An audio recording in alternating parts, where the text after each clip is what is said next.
Hey friends, welcome back to my channel. If you're new and you're stopping by for the first time, welcome. I'm so glad you're here. I would love it if you become part of this crafty family by clicking the red subscribe button and then tapping the bell and all to be notified every single time I upload. If you enjoyed this video, please give me a big thumbs up. Those thumbs up really help my channel to grow. And what I have for you today is back by popular demand. I wanted to do a dupe video. I saw these signs at Target for 10 bucks and I thought it would be really cool to use Dollar Tree signs and make these over for just $1. So with all that being said, let's jump into today's DIY.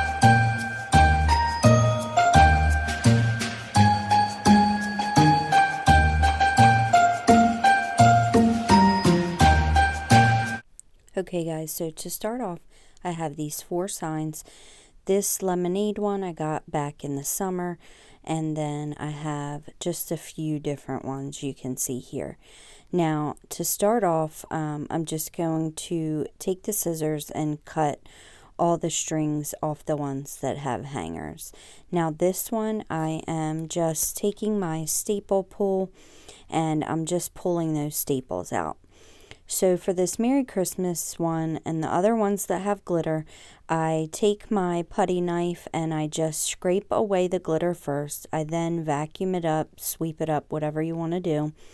And then I go in with my 80 grit sanding block and sand the rest of it off and then vacuum up the rest as well. And I took all the stickers off as well. I just forgot to mention that. And then I just sand off the rough. Sometimes when you pull a sticker it's kind of rough, so I just sanded that off. So for this Give Thanks one, I wanted to take off this faux banner. It's just like paper and it didn't want to come off, but I need to cut this. Now I drew my own, it's a stop sign. I would go online and print one out and then trace it, because although you can't really tell in this video, it's not as straight or even as I would like it to be. But I sat here and tried to get it as straight as possible for a while, and I was just tired of dealing with it. So I got it as good as possible, and so now I'm just taking my knife and then I'm just scoring wherever I marked, and then it just pops right off the edges. So from cutting, the edges are a little bit rough, so I just take my sanding sponge again and just smooth out those edges. And after I smooth the edges out, I take my crimson in my Waverly chalk paint and I give this a really nice coat around the edges and the front as well. I kind of did I did the whole thing, and then by the time I was done, I could put a second coat. So you definitely need a second coat. Next, for this little Merry Christmas sign, I had this left over from when I did my lantern video. These are the canvas. I never throw them away. So I just cut it out to fit on the inside of this sign. I then paint this white all the way around. And let me know in the comments down below if this confuses you, but I work like this a lot just because it's much more efficient, and while one thing is drying, I can be working on another thing. So I generally paint everything and then go in and do what I'm doing to the signs. So next I just take this other sign, the one that looks like wood around the edges, and I just fill the holes with my lightweight spackling from Dollar Tree. After I had the holes filled, I then take my white Waverly chalk paint and I give this a really good coat as well. And by the time I had got to the top, the spackling was dry and I was able to paint right over it. It does not take long to dry at all. Next, I am taking my sterling silver in the folkart, and I'm just going to give my little canvas piece a really good coat. Now, I usually go heavy just because I don't feel like waiting for it to dry and then do a second coat. So I go as heavy as possible without it being too much. And then I also painted the little arrow signs silver as well. So while those are drying, we're going to work on our stop sign. I stenciled on stop in the middle and then do not enter over top of stop, and then elves at work underneath of the stop. And I do use some painter's tape just to keep my words really straight. So next I am going to draw on my little elves' feet, as well as these little marks by the stop. I don't know what you want to call them, but for the elves' little stockings or shoes, whatever you want to call them, this was another thing I had a hard time with. I did end up getting them to look pretty good in the end, but I would definitely print off whatever kind you like and then tracing it on. I should have did that, but I was already right in the middle, so I didn't want to stop and go print that out because I thought I could do it, but it was a bit challenging, I'm not gonna lie. I then just go in with my white paint pen and I outline all the lettering. I then go in with my green paint pen and I go over the little elf shoes. I really am in love with these shoes, you guys. They are so cute, and although it took me a while to do, I love the way they turned out. Let me know in the comments down below what you think. I also did mark around the edge. That way when I go to use my paint pen around the edge, it's not messy. So next we're going to work on our signs that we painted silver, and yep, you guessed it, we're going to galvanize these. So as I always say, I'm not going to go into a bunch of detail. I will link it in the cards as usual, but I just take elephant in the Waverly chalk paint, dab that all around with a natural sponge, and then I go in with my white. And you don't want to go as heavy with the white as you do with the gray. But again, check the cards. I'll leave that video linked when I go more into detail. So after I have these all galvanized up, I'm really liking the way they look. I'm going to do the smaller sign first. So you guys, I had a lot of fails today, but it all worked out in the end, I guess. But with the canvas, my tracing paper did not want to work, so I did have to freehand it. I'm not happy with it. I really don't think my own handwriting looks good, but it is what it is. So I then just glue my canvas piece down right in the center with some hot glue.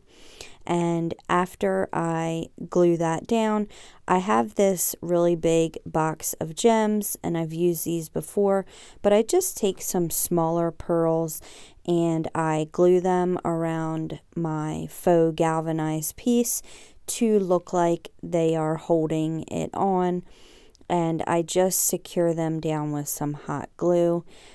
These are really little and I have a hard time, so I just use my Cricut tweezers to place them on there, and then I go in with my gold folkart paint and I just paint them. And then in the end I will go over them with some darker paint as well. So next, after I have my gold on my little beads, I just take some Waverly antique wax and I just go around the edges of the galvanized piece to make it look old and weathered. So next, for our little arrows, I am going to trace on sleigh rides, hot cocoa, and ice skating. And I missed the clips. I'm really sorry, you guys, but I don't know what happened to them, but I did go over all these with a red, white, and green paint pen. And as always, I'll leave the fonts and the font sizes down in the description box below. So next, to attach my signs, I just take some jute twine and I just measure out and cut a long enough piece, and I go ahead and glue down the bottom and work my way up. Now you want to make sure your signs are straight and exactly how you want them. Be careful, don't burn yourself. Use something to press down, and you do want to glue all the way down to the edge, because that's going to ensure that when you hang it up, it hangs nice and straight and it doesn't wobble. I've done this before where I did not glue it all the way to the edge and it didn't look right. It wobbled all over the place. So I just wanted to let you guys know to definitely do that.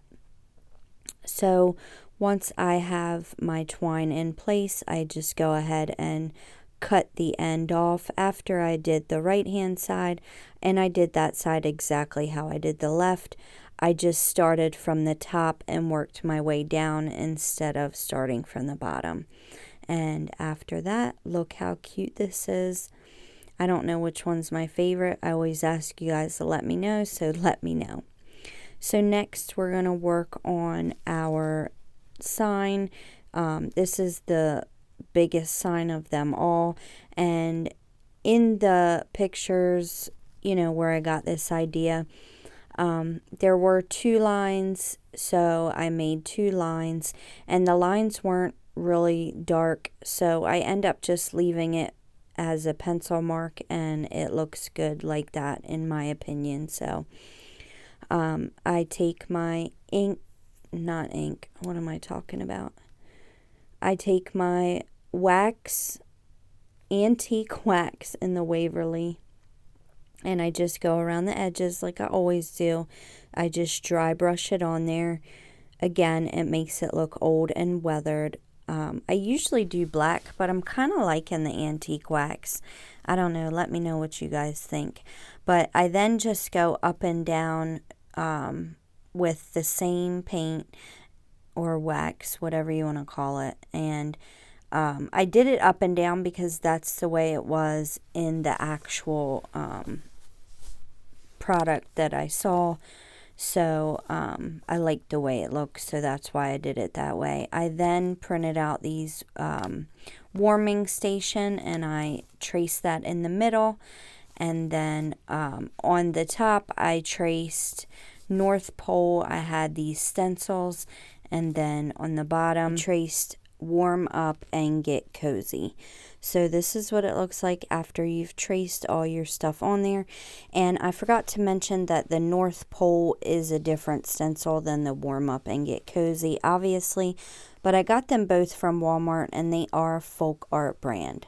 So after I have everything traced on here, I just go ahead with my red paint pen.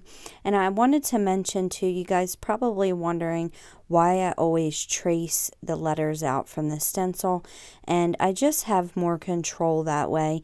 If it's not even, then I can erase it and just start over. And also sometimes when you're stenciling with non-adhesive stencils, the paint wants to, you know, bleed out, and then it just doesn't look as neat. So that's why I always opt out of stenciling if it's not with an adhesive back. My favorite stencils are sticky on the back, so I just wanted to point that out. But next, I just freehanded these. They're just kind of leaves or mistletoe. I don't really know. You guys can let me know if you know what they are, but just kind of decoration on the side. I just looked at the picture that I took at the store, and I did my best. It's not perfect, but you know, as I always say, nothing is ever perfect. But you know, I love handmade things, and when people ask me where I got it, I can say I made that. So that's why I enjoy doing this so much. You guys, it's my therapy. I don't know what I would do without crafting.